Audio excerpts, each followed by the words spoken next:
Hello guys, welcome to YouTube channel. Assalamu alaikum. Good morning. എല്ലാവർക്കും എൻ്റെ ഹൃദയം നിറഞ്ഞ ഫ്രൈഡേ ആശംസകൾ.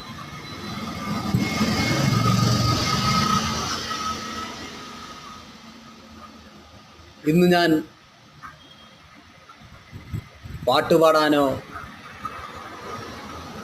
കഥ പറയാനോ ഒന്നുമല്ല, ലഹരിയെക്കുറിച്ച് രണ്ട് വാക്ക് പറയണമെന്ന് തോന്നി.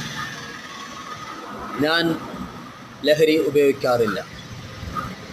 കാരണം അത് നല്ലതായിരുന്നെങ്കിൽ എൻ്റെ മാതാവ് അമ്മിഞ്ഞ പാലിനൊപ്പം അതും തരുമായിരുന്നു അല്ലേ? ഹാൻഡ്സായിട്ടോ മദ്യമായിട്ടോ മയക്കുമരുന്നായിട്ടോ ഹിജാബായിട്ടോ അതും എനിക്ക് തരുമായിരുന്നു. ഒരിക്കലും എൻ്റെ മാതാപിതാക്കൾ അതെനിക്ക് മേടിച്ചു തന്നില്ല, എനിക്ക് കഴിക്കാൻ തന്നിട്ടില്ല. അത് നല്ലതല്ലാത്തതുകൊണ്ടല്ലേ അവരത് നമുക്ക് തരാതിരുന്നത്. നമ്മളെന്തിനാണ് അത് തേടിപ്പോകുന്നത്? ആർക്കു വേണ്ടിയാണ് തേടിപ്പോകുന്നത്? സ്വന്തം കുടുംബ ബന്ധങ്ങൾ വരെ തകർക്കുവാൻ വേണ്ടിയോ? സ്വന്തം കൂട്ടുകാരിൽ നിന്നും നാട്ടുകാരിൽ നിന്നും അകലുവാൻ വേണ്ടിയോ? എന്തിനാണ്?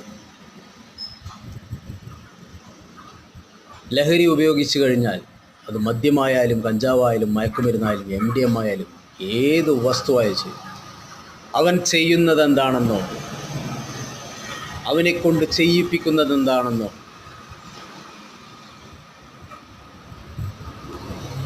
ആ വ്യക്തി അറിയുന്നില്ല.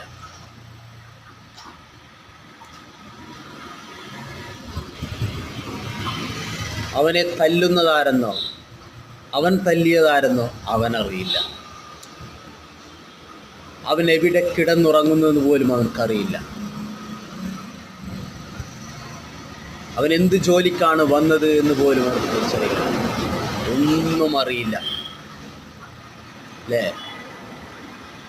അങ്ങനത്തെ ആ ലഹരി നമ്മൾ ഉപയോഗിക്കരുത്. ലഹരി ഉപയോഗിക്കുന്ന വ്യക്തി ഇവിടെ എനിക്കൊന്ന് പറയാനേ ഉള്ളൂ. അവൻ ലഹരി ഉപയോഗിച്ചത് മുതൽ കാട്ടിക്കൂട്ടുന്ന പ്രവർത്തനങ്ങൾ എന്തൊക്കെയാണെന്ന് അവൻ അറിയണമെങ്കിൽ മിക്ക ആളുകളുടെ കയ്യിലും ഫോണുണ്ടാവും, റെക്കോർഡ് ഫോൺ. ആ റെക്കോർഡ് ഫോൺ ഓണാക്കി അവൻ്റെ പോക്കറ്റിലിടുക. മദ്യം കഴിച്ചതിന് ശേഷം അത് ഓണാക്കി കീശയിലിടുക. കാരണം പെട്ടെന്ന്